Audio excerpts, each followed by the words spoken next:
Where's that video of Rishi Sunak talking about how, like, if you're feeling depressive, then you just need to get over it or something and go to work? Something has gone wrong. The proportion of people who are economically inactive in Britain is still lower than our international peers, and lower today than in any year under the last Labour government. I have to remind everyone going into this, London is the only actual city in the UK, or at the very least in England. Outside of London, the poverty is greater than that of like any US state. Like if you remove London, the entirety of England is a backwater that in America we would consider to be like not just flyover country, but wretchedly poor. London is the only actual center of economic production and commerce in the UK. It's insane. No, it legitimately is like if you took Mississippi, but put New York City inside of it. Like that actually, that literally is it. Like that actually describes the situation. Since the pandemic, 850,000 more people have joined this group due to long-term sickness. We need to be more ambitious about helping people back to work, and more honest about the risk of over-medicalizing the everyday challenges and worries of life. I'll just cut through the euphemisms. GPs will soon be stripped of the ability to sign people off work as part of a major government initiative to crack down on sick note culture. So basically, get back to work. It doesn't matter if you're sick or suffering. Get back to work. You are literally not allowed to call out of work. Fail to address this, and we risk not only letting those people down, but creating a deep sense of unfairness amongst those whose taxes fund our social safety net. A lifelong cost of 60,000 Reichsmarks. Comrade, that is your money too. Just as we help move people from welfare into work, we've got to do more to stop people going from work to welfare. Now, the whole point of replacing the sick note with the fit note was to stop so many people just being signed off as sick. Instead of being told you're not fit for work, the fit note provided the option to say that you may be fit for work, with advice about what you can do. And what kind of insane nanny state do you guys live in? I know that I have like a fake job, but my understanding is that the way calling out sick works in America is you call and you say, I'm sick. And then depending on where you work, like maybe they ask you to find your replacement for the day or like call in someone else or something, or you have like a sick day, or sometimes you get like, what is this like government fit day? What is this? This is some like insane nanny state stuff. Again, I'm not defending the way American corporations treat their workers. It's abysmal. But like Jesus. No. I'm not pretending America is good on sick day. I'm just saying that we're libertarian on sick days. Why is the state involved in the definition of a sick day? That's my point. In America, a sick day isn't some like government term. It's just a sick day. Over here, apparently there's like a government term here for this. It's because sick day in the UK is paid. You can get paid sick days in America too. But my understanding, at least from my friends, is that if you have a sick day that you want to take in America, the way you do that is you call and say, I'm sick, I'm going to take a sick day. Not like, I'm going to go to the NHS and get a doctor to sign me a note to give me a one official sick day good boy fucking chicken nugget dollar that I'm going to give to you. Like, I don't know. If employees are off work for 7 days or less, they do not need to give their employer a fit note or other proof of sickness from a healthcare professional. When they return to work, their employer can ask them to confirm they've been off sick. This is called self-certification. Oh, well, that sounds based. That sounds based as hell. Why aren't people just taking like 7 days off, 1 day on all the time? Take a look at the last paragraph. In the US, you can't fire someone for being sick, but in the UK, you can, even while they're out. Ah, there it is.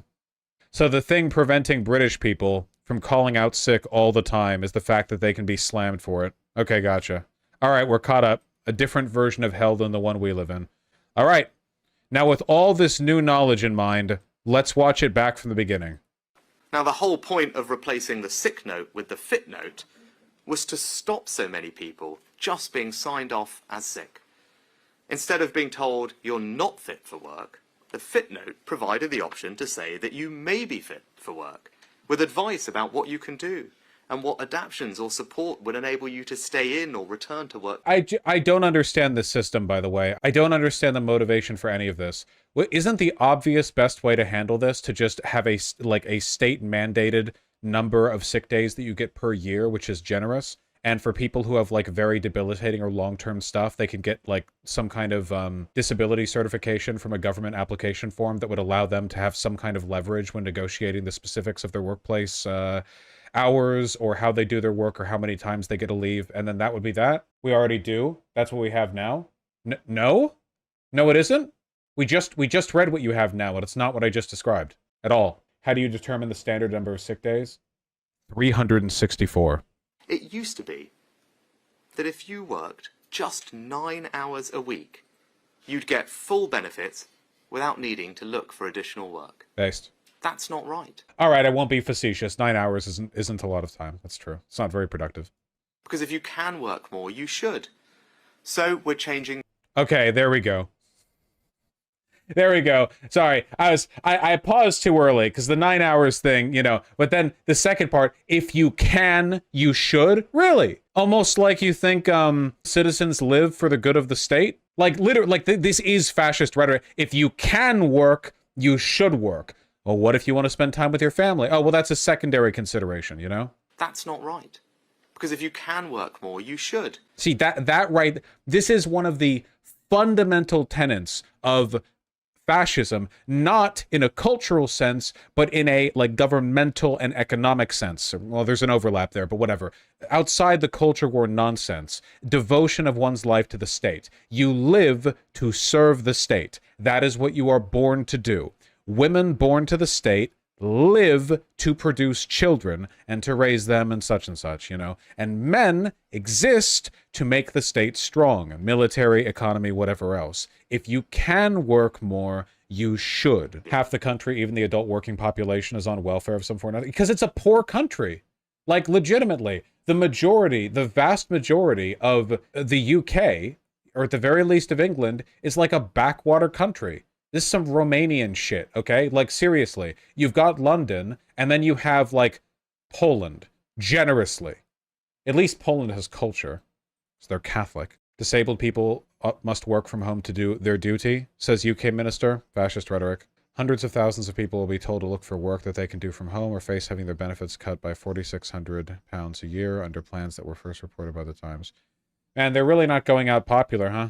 By the way, just to be really clear in case anybody is curious, okay? I do think that in order for modern civilization to exist, people do have to work. I don't think you can literally have an entire population of everyone just sitting at home jerking off and gooning in their goon cave and not, you know, like, I do think people should work. I do think even disabled people, if they can work, I want to build a world where work feels fulfilling for everyone, and I think that it is possible to build such a world. And I think that most everyone can contribute. I think that contributing feels good. I want everyone to be like a member of society. Around 500,000 people have been unemployed for 6 months.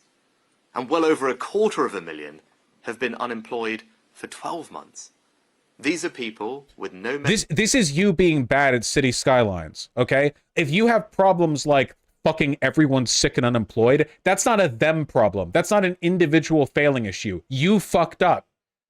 These are civilizational issues. You can't wake up one day, notice, wow, literally everyone in my country, the country I rule, the country I'm in charge of, has shit life syndrome. You know? Damn, they all suck.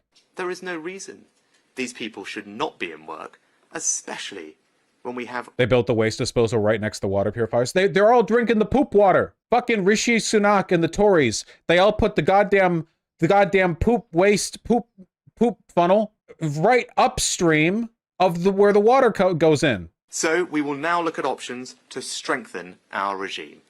Anyone who doesn't comply with the conditions set by their work coach, such as accepting an available job, will, after 12 months, have their claim closed and their benefits removed entirely. Because unemployment support should be a safety net, never a lifestyle choice. Fourth, we need to match the... Lifestyle choice, fascist rhetoric, the idea that people who are on welfare are leeches who are deliberately suckling from the system, taking resources that should go to productive members of society. We also need to look specifically at the way personal independence payments support those with mental health conditions.